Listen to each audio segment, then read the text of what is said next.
Shalom. Kita meneruskan apa yang kita pelajari pada pertemuan minggu lalu mengenai doa dalam nama Tuhan Yesus. Ku ingin senangkan hatimu, turutkan taati firman-Mu,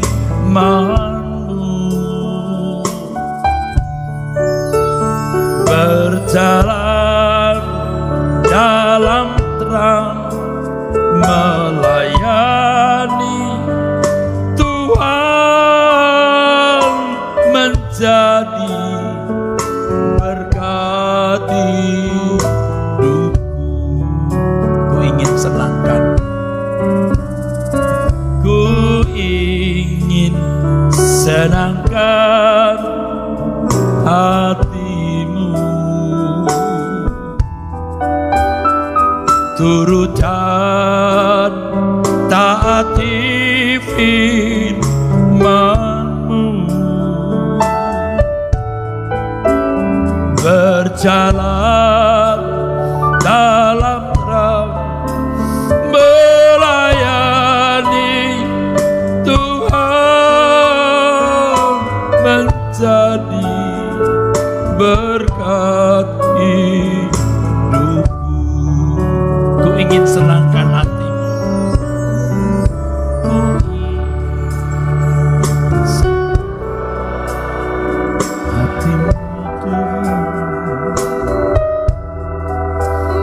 ku ingin hatimu Tuhan, turut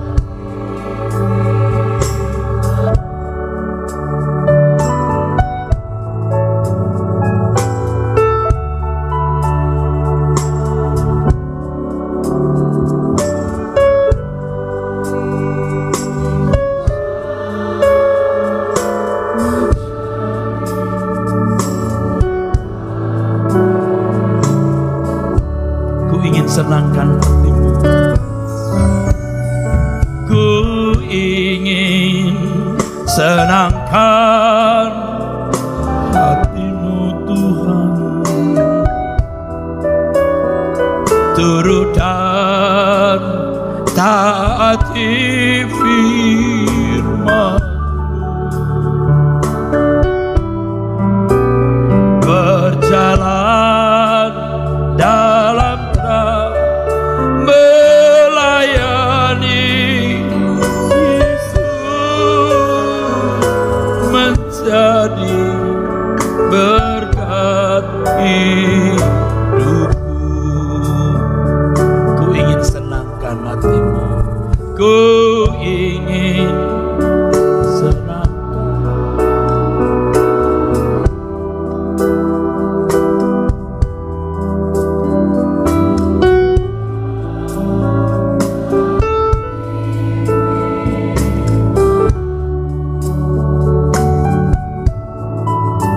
Berjalan dalam terang, melayani Tuhan, menjadi berkat hidupku. Biar kaum ibu, kaum wanita saja.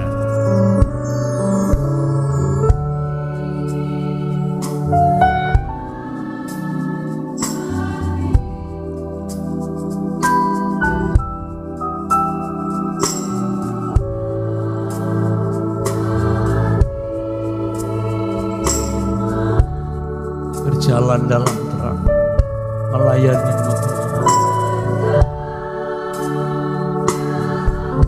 Tuhan Yesus.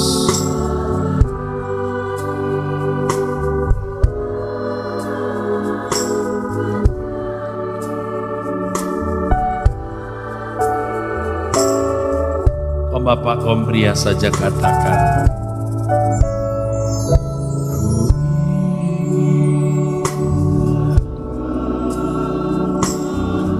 beri kami kesempatan Tuhan, bakar kami dengan gairah surgawi. agar kami tidak kehilangan kesempatan ini. Beri kami keberanian untuk meninggalkan segala dosa, segala hal yang tidak sesuai kehendak-Mu. Ku ingin senangkan hati. Mari bersama. Ku ingin senangkan hatimu, turut dan taati firman-Mu,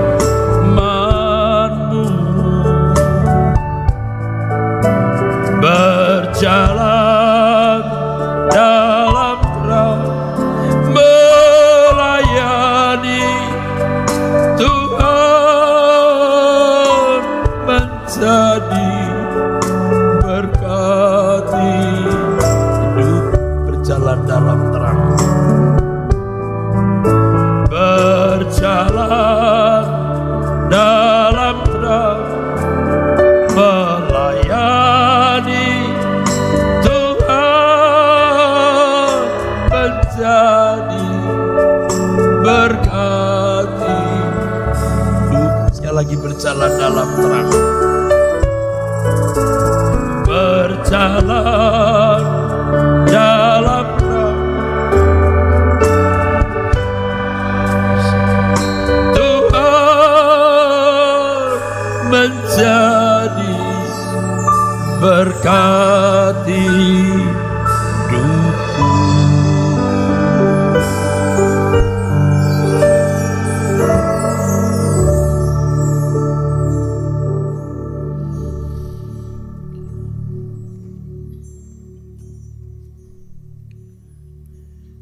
Kekristenan itu, saudara, tidak bisa dipadankan atau disamakan dengan agama-agama manapun. Sebab kenyataan hubungan antara kita dengan Allah yang kita sembah sebagai hubungan Bapa dan Anak itu memiliki implikasi yang sangat unik. Implikasi yang sangat unik yang tidak pernah diperoleh di dalam agama manapun juga, saudara. Saya kira berdoa itu bahasa agama. Tetapi dalam kekristenan, isi dan pengertian doa sangat berbeda dengan agama-agama lain. Di dalam agama-agama pada umumnya doa itu memiliki unsur apa yang disebut mantra, kata-kata sakti, kalimat-kalimat sakti. Tetapi di dalam kekristenan tidak ada kalimat sakti di dalam doa. Yang ada kalimat berkualitas yang mengandung dialog antara umat dengan Allah, antara anak dengan Bapa.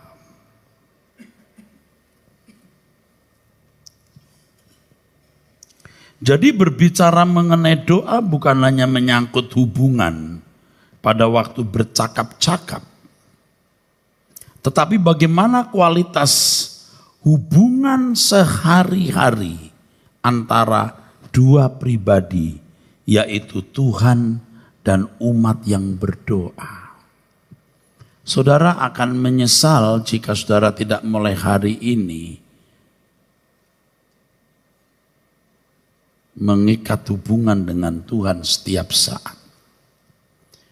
Mahal dan berharganya hidup kita adalah adanya perjumpaan yang terus-menerus antara kita dengan Tuhan. Dia tinggal di dalam kita dan kita di dalam Dia. Dan hal itu bisa terjadi oleh karena korban Tuhan Yesus Kristus. Nanti kita belajar bahwa doa dalam nama Tuhan Yesus artinya keberanian kita menghampiri Allah karena korban Tuhan Yesus Kristus.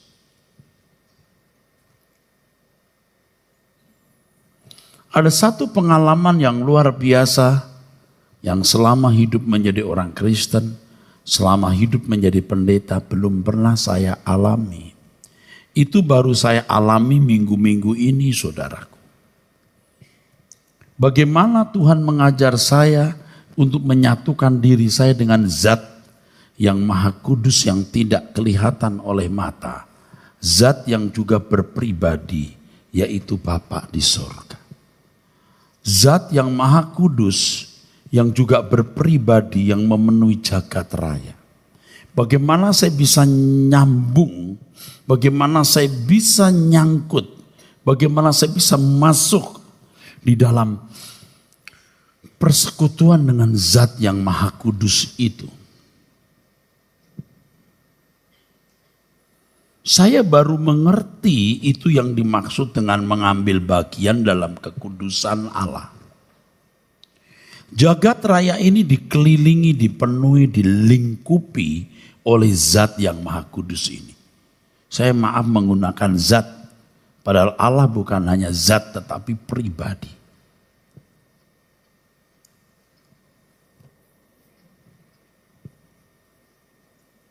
Kalau ibarat sebuah frekuensi radio, kita itu AM dan frekuensinya Tuhan itu FM. Bagaimana kita pindah dari AM ke FM sehingga kita bisa bersentuhan dengan Dia. Dia ada di divine realm, ada di kawasan ilahi, saudara.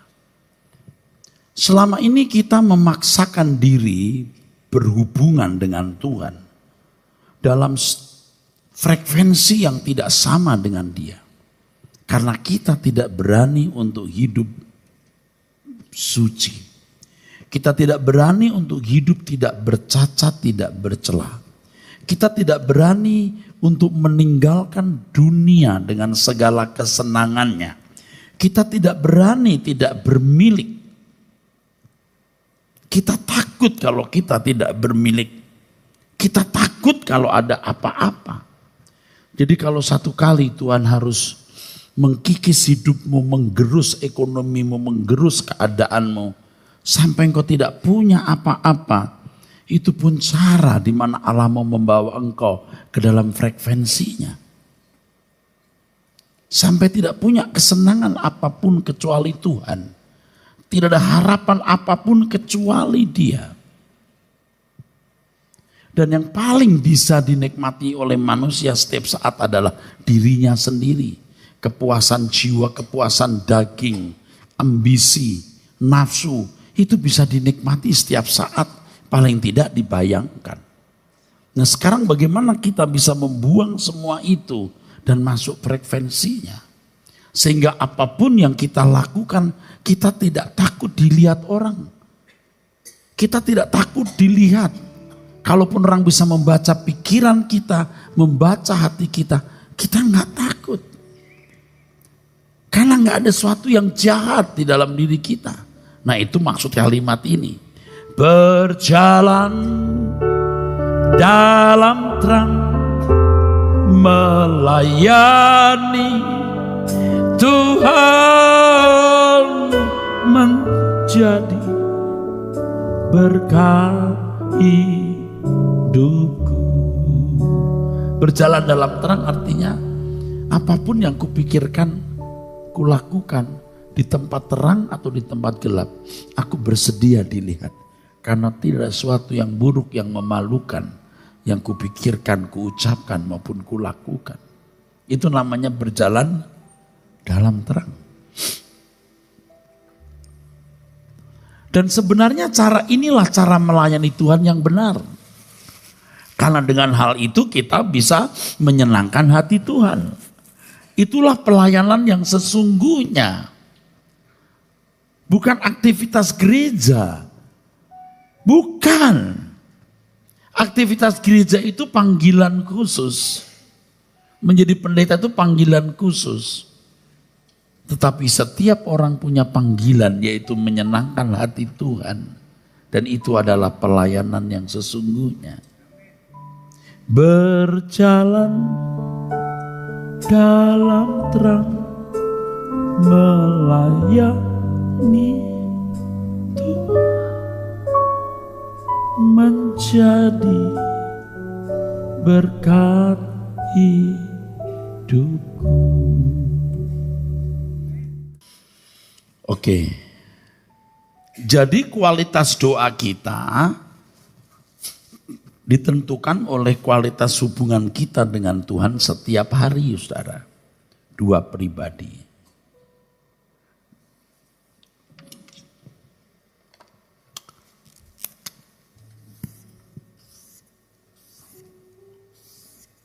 Mestinya kita dari frekuensi ini, kita masuk ke frekuensi ini, saudara. Kita bisa masuk ke sini.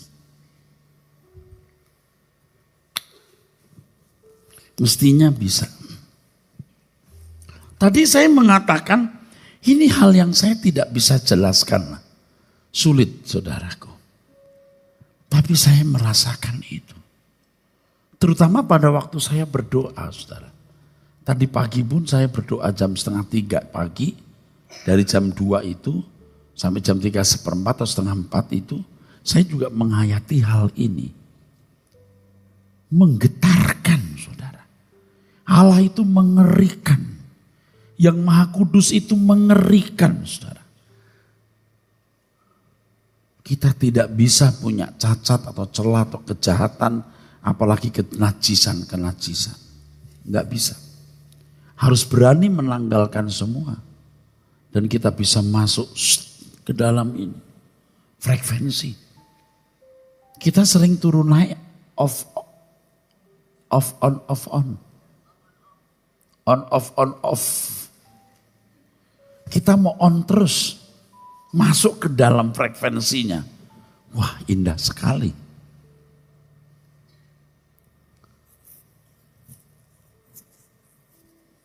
Saudara bisa masuk di frekuensi ini.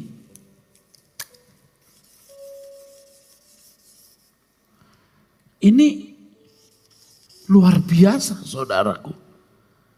Itu lebih dari emas 2 ton. Dari berlian sebesar jengkol. 10-100 biji juga.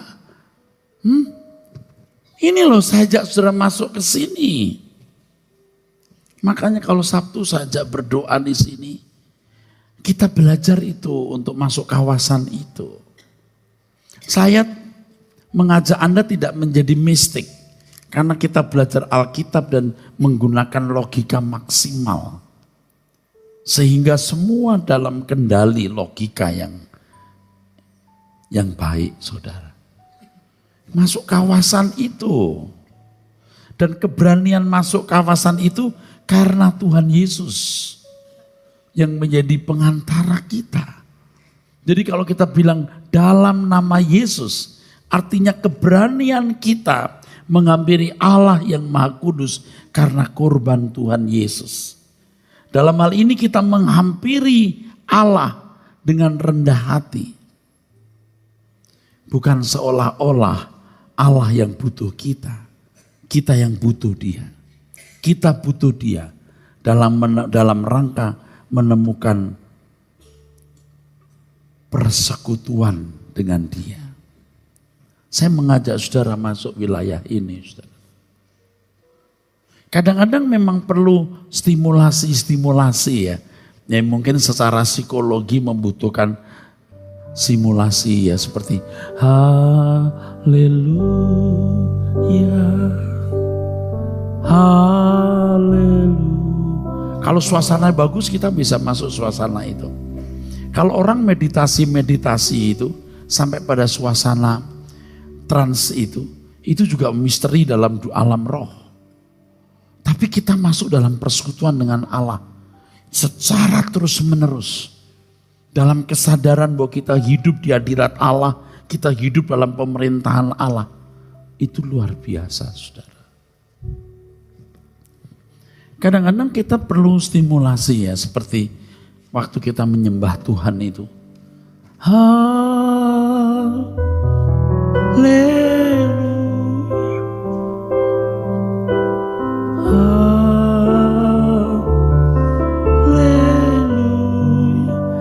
pemimpinnya tidak membawanya ke perasaannya. Perasaan pemimpinnya. Jangan masuk ke perasaan pemimpin atau perasaan manusiawi. Kan kejar-kejaran antara emosi perasaan dengan fakta hadirat Allah. Itu suka kejar-kejaran. Sering kita nggak jujur. Kita menciptakan frekuensi manusia. Dan itu tidak menciptakan hubungan yang real, tapi sebuah hubungan yang fantasi atau virtual. Dan itu penipuan, tidak boleh. Maka seorang WL atau saya seperti ini harus hidup dalam persekutuan dengan Tuhan secara benar. Itu yang sekarang sedang saya upayakan. Apalagi kalau saya menerima kebaikan dari banyak orang atau dari beberapa orang di sini. Waduh, saya merasa berhutang, saudara.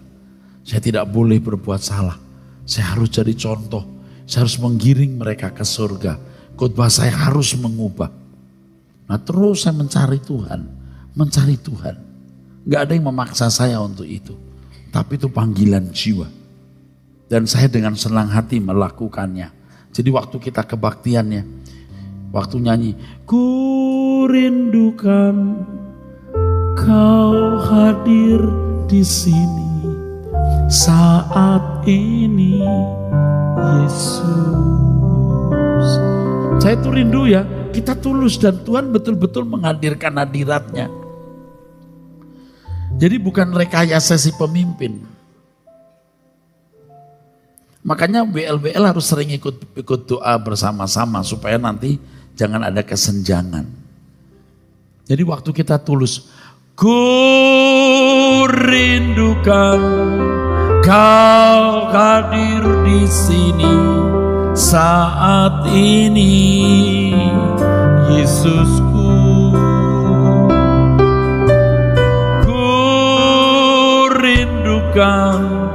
Rohmu mengurapi saat ini, Tuhan.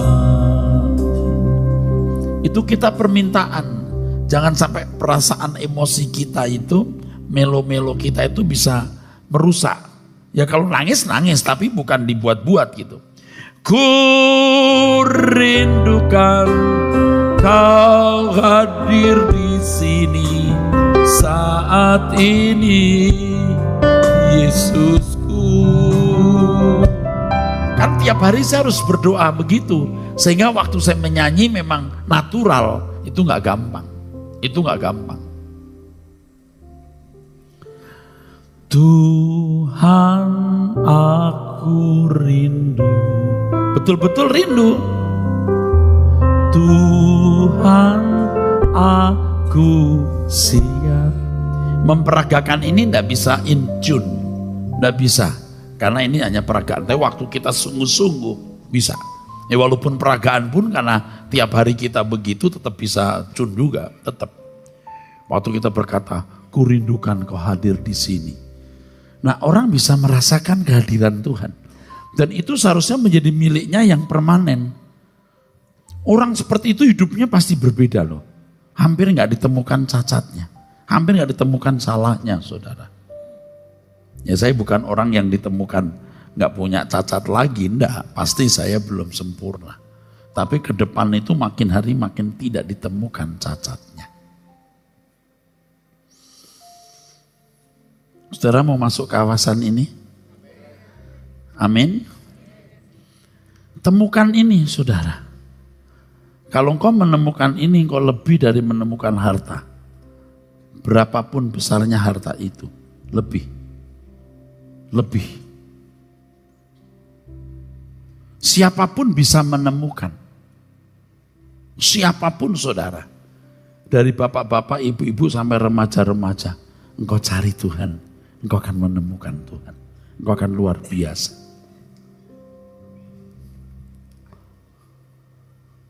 Memang orang-orang dunia akan melihat saudara sebagai orang yang fanatik. Nanti mereka paling memblim saudara dengan fanatik. Dikit-dikit Tuhan. Padahal Anda juga tidak fanatik atau dikit-dikit Tuhan, biasa saja. Tapi Anda tidak pernah bersentuhan dengan hal-hal yang bertentangan dengan kehendak Allah. Kalau kita bisa memiliki Tuhan Yesus, kita punya keberanian masuk wilayah ini, saudara. Oleh sebab itu tidak pernah orang bisa menjangkau Allah tanpa Tuhan Yesus. Tidak pernah. Tidak pernah orang bisa menjangkau Allah tanpa Tuhan Yesus. Saya sudah mulai merasa bahwa seminar Tritunggal itu mendesak. Saya sebenarnya menghindari karena saya takut orang menemukan hal-hal yang kontroversi yang saya pahami.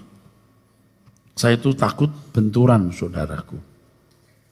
Tapi sekarang sih udah terlanjur begini, mau apa ya. Zat yang tidak kelihatan, pribadi yang tidak kelihatan, yang merupakan sumber segala berkat dan anugerah. Kuasa kemuliaan itu Bapa. Dan Bapa hanya mempercayakan ini kepada pribadi Tuhan Yesus, saudaraku.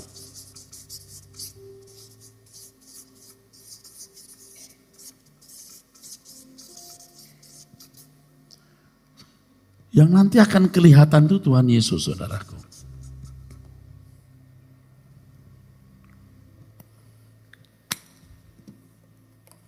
Jadi keberanian kita untuk menghampiri Allah itu hanya melalui Tuhan Yesus. Jadi kalau kita berdoa dalam nama Yesus, artinya hanya melalui korban Tuhan aku bisa menghampiri Allah, semesta alam. Kita bisa masuk kawasan Allah yang tidak pernah bisa dialami oleh tokoh-tokoh iman manapun pada zaman perjanjian lama. Ini luar biasa. Engkau tinggal dalam aku ya Bapa, aku dalam engkau, dan mereka di dalam kita. Memang sangat sedikit orang yang bisa masuk kepada wilayah ini. Tapi saudara dan saya diberi kesempatan itu. Saya sampai hari ini juga masih terus berjuang, saudara. Dulu saya memperkarakan. Kenapa waktu saya berdoa di ruang doa hadirat Tuhan begitu kuat. Tapi begitu keluar ruang doa itu tipis. Dan makin lama makin tipis, makin tipis. Sampai seperti Allah tidak ada. Kita sembarangan ngomong, sembarangan bikin apa saja. Sampai kemudian saya tulis lagu ini. Itu pun juga enggak membuat saya benar. Karena ternyata memang harus banyak yang dipelajari. Selalu ada di hadirat-Mu, di tempat tinggi. Sebenarnya kan lagu ini saya karang karena itu. Karena saya merasa kok ada kesenjangan antara ruang doa dengan kehidupan saya di luar. Selalu ada di hadirat-Mu, di tempat kudus, tempat persembunyian hidupku, bersama Kristus. Itu lagu sudah lama banget tuh, 20 tahun ada nih saudara. Baru sekarang itu bisa merasakan, oh begitu ya kawasan itu. Waduh, 20 tahun juga ada lagu ini saudara. Baru sekarang bisa mengerti. Jadi kalau sampai kita mengenal Tuhan Yesus, kita tidak masuk kawasan itu, celaka saudara. Rugi kita. Nah saudara, dari penjelasan ini saudara sudah bisa melihat betapa bedanya pengertian doa di dalam agama-agama dan doa dalam kehidupan Kristen. Dialog yang tiada henti. Percakapan yang tidak henti. Itu namanya doa yang tidak berkeputusan.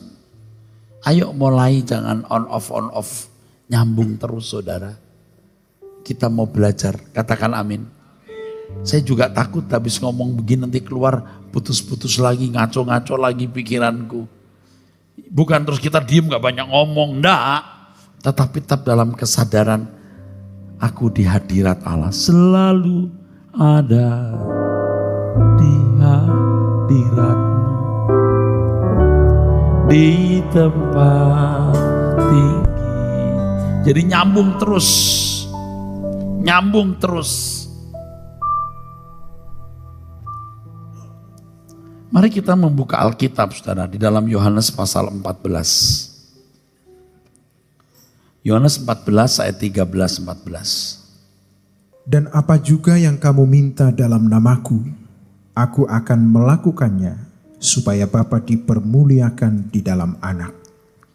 Jika kamu meminta sesuatu kepadaku dalam namaku, aku akan melakukannya. Oke, Bapak Ibu lihat saya semua. Kita akan mendengar hal yang tidak lazim, walaupun kelihatannya lazim. Tapi kalau saudara renungkan dengan benaran, menangkap dari perspektif yang benar, saudara akan melihat sesuatu yang luar biasa. Siap saudara? Kita nggak membaca semua ayat ya, waktunya nggak cukup ya. Tuhan Yesus berkata, Bapakku bekerja sampai sekarang. Anak tidak bisa berbuat apa-apa tanpa melihat Bapak. Dan Bapakku bekerja sampai sekarang. Artinya, apa yang dikerjakan Tuhan Yesus itu bersama-sama dengan Bapak. 1, 2. Apa yang dikerjakan Tuhan Yesus itu sesuai dengan kehendak Bapak, sesuai dengan rencana Bapak. Bersama-sama dengan Bapa dan tentu saja sesuai dengan rencana dan kehendaknya. Katakan amin. Itu yang saya jelaskan dengan bahwa Tuhan Yesus selalu ada di kawasan Bapa. Tidak ada yang dilakukan Tuhan Yesus sendiri. Dia selalu bersama-sama dengan Bapa. Bapa tinggal di dalam dia di dalam Bapa. Ini manusia super. Nah, kalau kita hanya membaca ayat 13 dan 14, dan apa juga yang kamu minta dalam namaku, aku akan melakukannya, supaya Bapa dipermuliakan di dalam Anak. Jika kamu meminta sesuatu kepadaku dalam namaku, aku akan melakukannya. Kalau kita melihat sekilas tanpa mendalami, seakan-akan dengan nama Tuhan Yesus Kristus, dalam nama Yesus Kristus, kita bisa mengatur Allah. Kita bisa memperdaya Allah.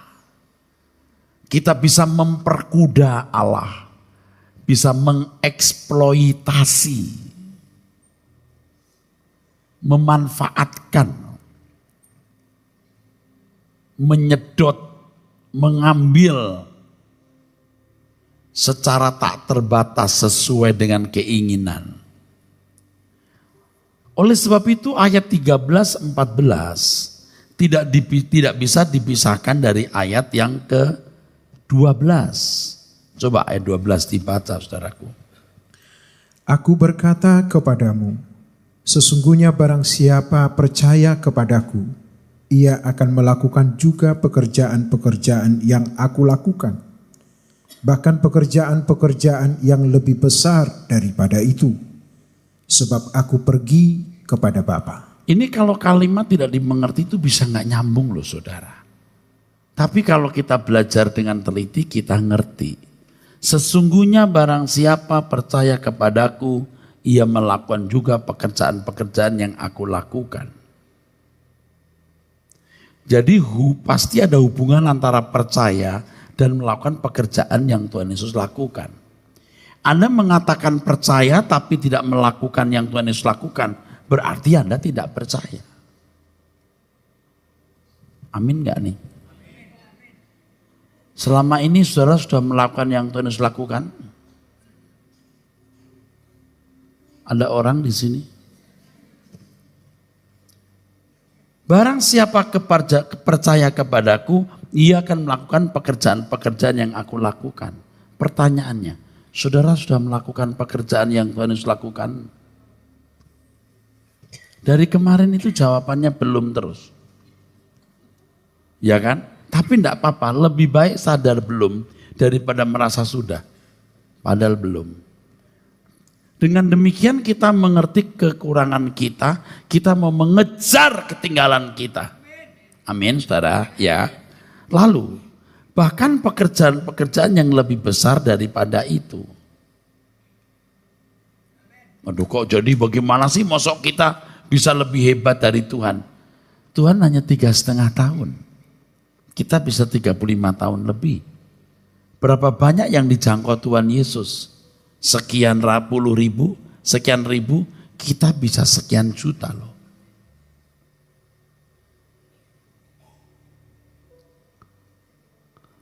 Dan Tuhan Yesus tidak berkeberatan kalau pekerjaan-pekerjaan yang kita lakukan lebih besar daripada apa yang Tuhan lakukan. Lalu kalimat terakhir, sebab aku pergi kepada Bapa. Kenapa? Kalau aku pergi, aku mempercayakan pekerjaan ini kepadamu. Dan pekerjaan ini volumenya lebih besar, akan semakin besar. Dan kamu akan mengerjakannya. Nah, kalau begitu hidupmu adalah hidup karena percaya. Dan percayamu itu kau buktikan dengan melakukan pekerjaan-pekerjaanku. Artinya menjadi utusanku. Seperti Bapa mengutus aku mengutus kamu. Seperti aku tidak punya hidup, aku mengosongkan diri hidup hanya untuk kepentingan Bapa, memenuhi rencana-rencananya, menyelesaikan, menggenapi visinya. Kamu juga menyelesaikan pekerjaan-pekerjaan yang kupercayakan kepadamu dan memenuhi visi yang aku percayakan kepadamu. Nah, setelah itu baru ayat 13. Dan apa juga yang kamu minta. Nah, pasti permintaan ini tidak akan lepas dari kepentingan pelayanan pekerjaan Tuhan. Nah, sekarang bayangkan betapa bodohnya orang-orang Kristen yang menggunakan nama Tuhan Yesus Kristus untuk kepentingan sendiri. Kan tanpa sadar, atau ya kebodohan banyak orang yang dulu kita ikut-ikut, minta apa saja dalam nama Yesus. Jadi Tuhan seakan-akan bisa kita perdaya, bisa kita atur, kita kunci dengan nama Yesus. Bapak, aku minta jodoh. Ini contoh ekstrim ya. Bulan ini dalam nama Yesus. Jadi kita seperti mengkokang M16 klek dalam nama Yesus. Lalu Bapak, yes. Malaikat, dia sudah menodongku. Kasih. Lalu tanpa sadar orang berpikir dengan nama Yesus itu dia punya kartu turufnya Tuhan. Tahu ya? Dia, Bapak aku minta. Aku minta ya Tuhan.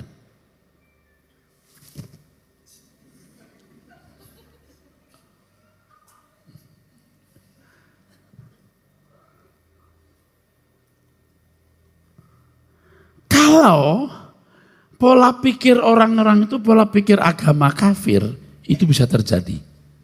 Tapi kalau dialog yang benar dengan Bapa dalam persekutuan, kita tidak akan berani keluar dari rencana dan kehendak Bapa. Maka kualitas doa itu bukan hanya ditentukan oleh percakapan yang sedang berlangsung, tetapi hubungan setiap hari. Dari hubungan setiap hari itu kita mengerti kehendak Bapa. Dari hubungan setiap hari itu kita mengerti kehendak Tuhan. Orang Kristen yang benar, yang dewasa, itu nanti gak gampang minta. Sampai tingkat tidak ada yang dia minta untuk kepentingan dirinya. Semua yang diminta untuk kepentingan Bapa di surga atau kepentingan pekerjaan Tuhan. Tadi saya sudah mengatakan apa? Coba ayat 12 dibaca lagi. Saya kelihatannya lazim tapi enggak lazim. Ya. Jadi semua yang dikerjakan Tuhan Yesus bersama Bapa untuk kepentingan Bapa. Jadi semua yang kita kerjakan bersama Tuhan Yesus dan untuk kepentingan Tuhan Yesus. Jadi kalau dalam nama Yesus tidak boleh kita gunakan di luar kepentingan Tuhan Yesus. Saudara sambil tepuk tangan sambil bingung atau apa ya kok meragu-ragu itu. Tidak boleh menggunakan nama Tuhan Yesus untuk kepentingan di luar kepentingan Tuhan. Dulu kan kita seringkali kalau mendoakan orang, pokoknya nggak mau tahu, sembuh dalam nama Yesus. Kan secara tidak langsung begitu. Sekarang makin hari kita makin mengerti. Kalau Tuhan tidak suruh jangan, ya. Makanya orang harus peka dengan kehendak Allah. Baru-baru ini saya diminta mendoakan orang, ini termasuk orang dekat saya. Mungkin beliau hadir keluarga ini. Pak doakan, saya doakan. Sudah saya kasih minyak urapan juga, Tuhan sembuhkan. Saya berkata kepada istrinya dengan linangan air mata atau dengan duka cita yang dalam, Pak. Terus istrinya, saya peluk memang rasanya mau dipeluk nih dalam kondisi yang sudah kritis ya. Udah saya sudah doakan semangat ya, harus semangat. Saya berkata kepada yang sakit, semangat ya, kau masih punya anak kecil supaya kau bisa membesarkan anakmu, oke? Semangat ya. Waktu pulang ada suara gini, kenapa kamu gak baptis dia? Ya ilah, kalau saya baptis kan kayak juga mendoakan orang mati. Dia belum dibaptis tapi sudah ke gereja. Rasanya istrinya sudah ke gereja, kalau dia sudah atau belum jelasnya. Atau pernah mungkin. Nah besoknya kemudian saya mendoakan orang lain juga. Udah malam jam 10:04 di doang gelap. Aku kepikir aku harus mendoakan orang ini. Aku harus datang. Jadi malam-malam aku telepon sama keluarganya, bukan sama istrinya. Saya mau datang ke rumah sakit. Nggak usah Pak, udah malam merepotkan bapak capek. Kemarin sudah. Enggak, aku mau datang malam ini. Saya datang. Nggak ada orang, istrinya lagi sibuk apa gitu. Saya ambil air di situ. Ada tutup, apa ya? Bukan tutup, kalau tangkir itu pada tatakan ya. Saya ambil, saya kasih air mineral. Aku baptis kamu dalam nama Bapa, Anak, Roh Kudus, dalam nama Yesus Kristus. Entah dia sadar, entah dia tidak. Tapi aku bilang percaya Tuhan Yesus dan lain-lain. Besok pagi jam 5 meninggal. Jadi hati-hati kalau saya baptis malam hari.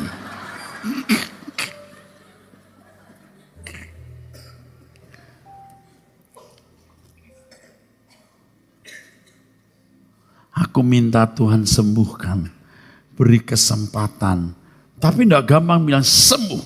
Kalau dulu kan sembuh roh maut. Ku cabut, minggir roh maut. Biar dia hidup terus. Tuhan.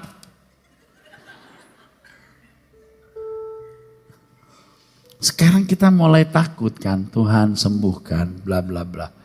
Tapi kalau sudah waktunya dia meninggal gimana? Makanya malam berikutnya biar sudah hampir tengah malam, hampir nggak ada orang. Saya bawa satu orang yang dia di belakang, di mana saya udah nggak perhatiin lagi. Pokoknya tataan gelas saya ambil kasih air. Saya baptis ya. Udah diem aja dalam. Besok jam 5. Con. Artinya pulang. Dia pulang. Kita dulu suka pakai nama Tuhan Yesus sembarangan, saudara. Nggak boleh. Kita nggak bisa sembarangan, terutama yang muda-muda kalau cari jodoh mentang-mentang punya nama Yesus. Awas loh, gue punya nama Yesus. Kalau dukun bisa pelet kamu, gue pelet dalam nama Yesus. Kok bisa dipelet dalam nama Yesus tuh piye? Tuhan, aku cinta dia. Oh Tuhan, tolonglah, aku cinta dia. Udah begitu. Oh Tuhan, tolonglah. Ada lagu begitu loh. Saya pikir itu lagu apa? Lagu rohani atau? Ada lagu gitu. Oh Tuhan, tolonglah. Aku cinta dia. Waduh. Kalau orang Kristen pakai lagu itu mantap kali. Oh Tuhan, Yesus tolonglah. Aku cinta dia. Terus dalam nama Yesus. Main tunjuk saja. Foto pakai kamera. Terus mana tadi handphoneku? Lupa taruh. Dalam nama Yesus.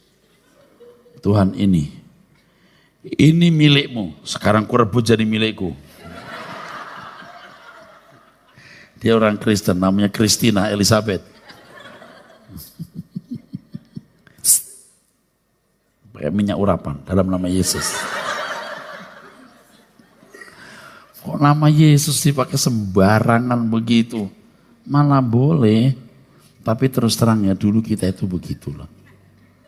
Kita malah kalau nggak salah pernah ngajarin orang, kalau kamu mau ngelamar kerjaan kamu injak dalam nama Yesus atau gimana gitu. Pokoknya dalam Yesus, terima. Tuhan lembutkan hatinya, Tuhan lunakkan hatinya. Terima. Ternyata ditolak. Nggak boleh. Kalau pakai nama Tuhan Yesus untuk ngusir setan udah pasti deh. Tapi untuk begitu enggak bisa. Lalu ketemu bos lagi marah, aku ikat rohnya. Dalam nama Yesus. Kenapa ya pakai ikat rohnya? Aku ikat. Loh yang ini benar. Ini sudah saya dengar. Ikat rohnya. Brur, ikat rohnya brur. Istri juga kan cerewet, ikat rohnya.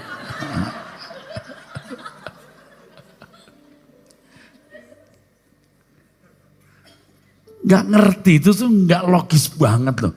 Gak logis banget. Udah Bu, tenang Bu. Suami Ibu sekuat apapun, Ibu ikat rohnya. Jadi sebelum ibu sampai rumah, Ibu ikat rohnya. Udah Ibu ikat di pohon langka. Ini yang nggak masuk akal gitu loh. Ini opo sih kok bisa ngikat orang? Dalam nama Yesus berarti permintaan harus sesuai dengan kehendak dan kepentingan Tuhan. Jadi sekarang kita nggak sembarangan loh. Cuman gini loh saudara, ini hebat Tuhan ya. Tuhan tuh sabar sekali.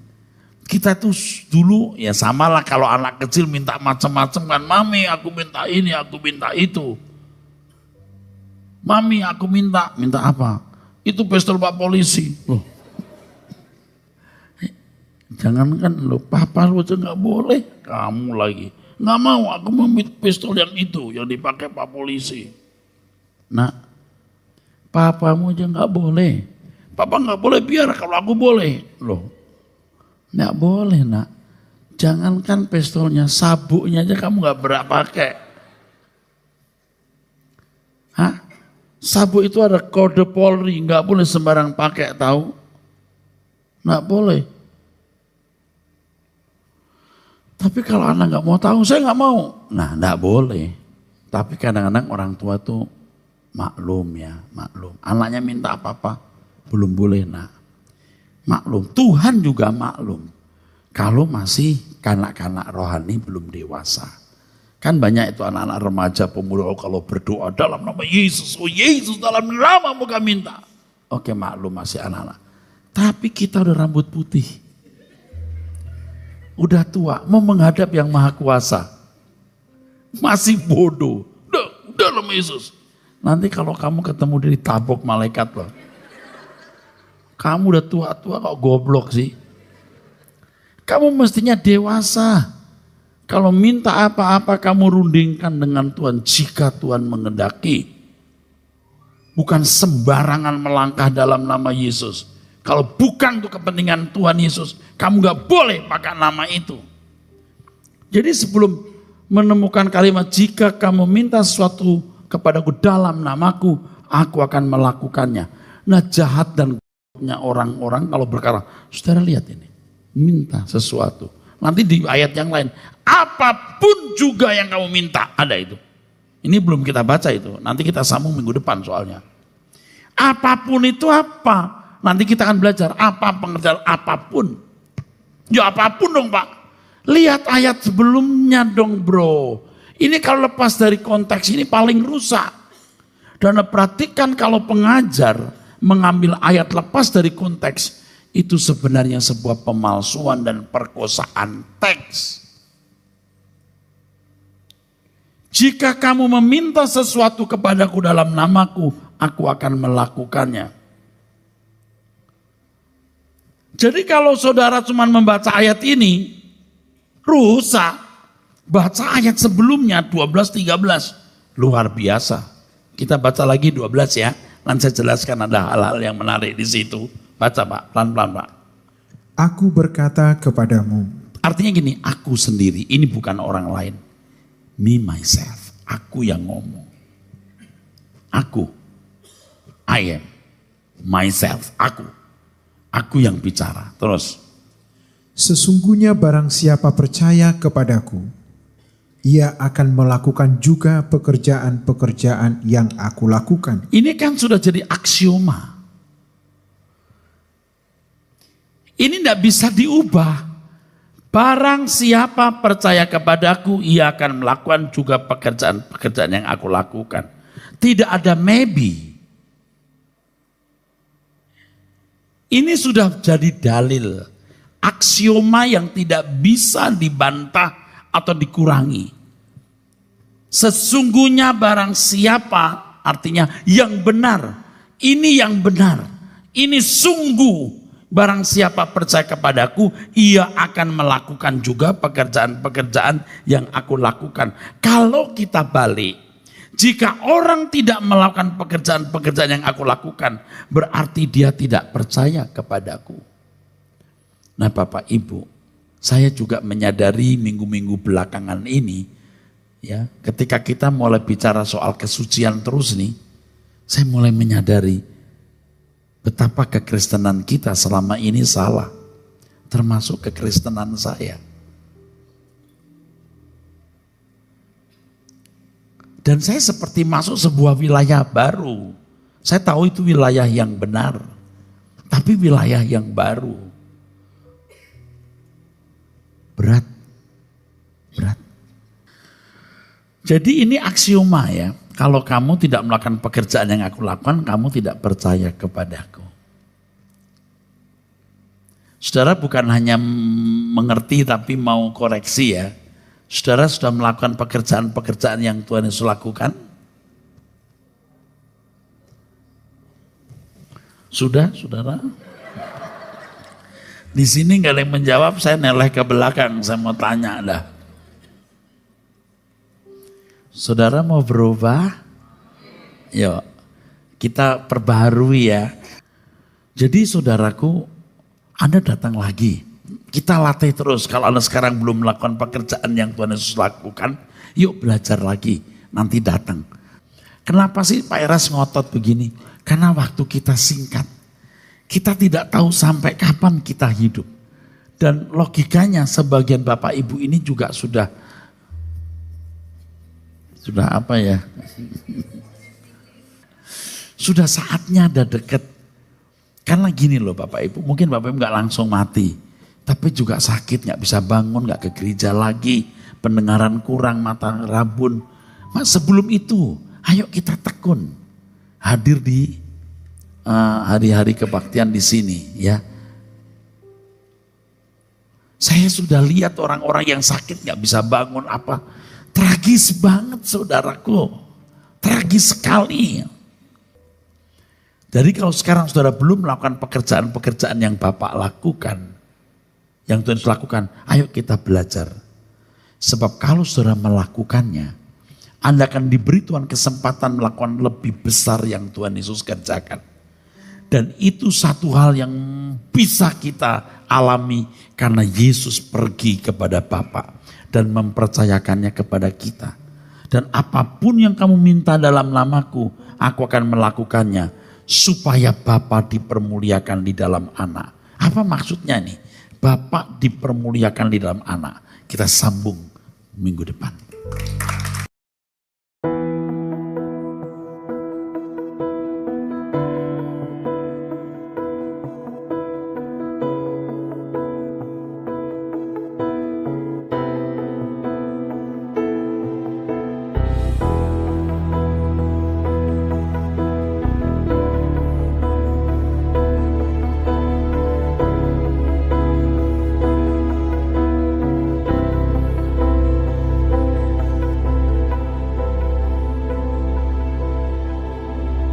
Hanya harimu Tuhan, hanya harimu Tuhan,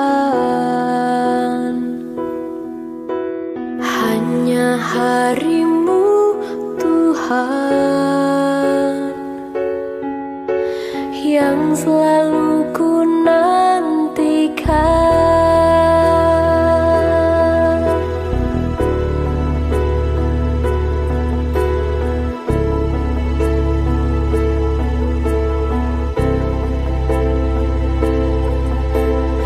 Semua harapanku ku taruh kepadamu. Besar sukacitaku, ku memandang wajahmu.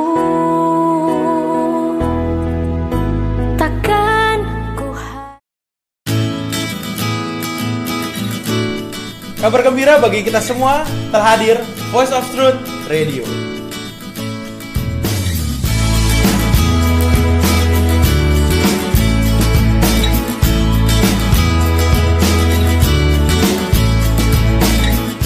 Kami akan menemani Anda setiap hari selama 24 jam.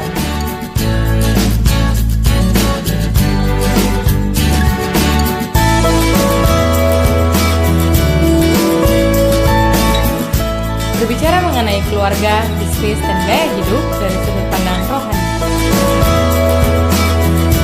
Menyajikan program-program yang informatif dan juga edukatif.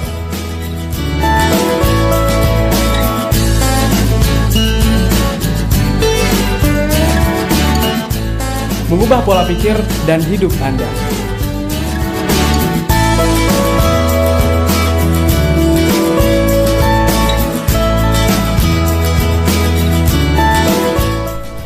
Shalom Bapak Ibu dan Saudara sekalian. Voice of Truth Radio adalah sebuah radio online yang dipimpin oleh Bapak Pendeta Dr. Erastus Sartono. Melaluinya kita akan diperlengkapi dengan kebenaran-kebenaran firman Tuhan yang murni dan membekali saudara dalam bidang pendidikan, keluarga, dan bisnis dari sudut pandang yang benar. Voice of Truth Radio dapat Anda download aplikasinya melalui Apple Store, BlackBerry World, dan Play Store dengan nama Voice of Truth Indonesia. Sekali lagi, Voice of Truth Indonesia. Radio online ini akan memberkati dan mendewaskan peran yang saudara sekalian. Tuhan Yesus memberkati.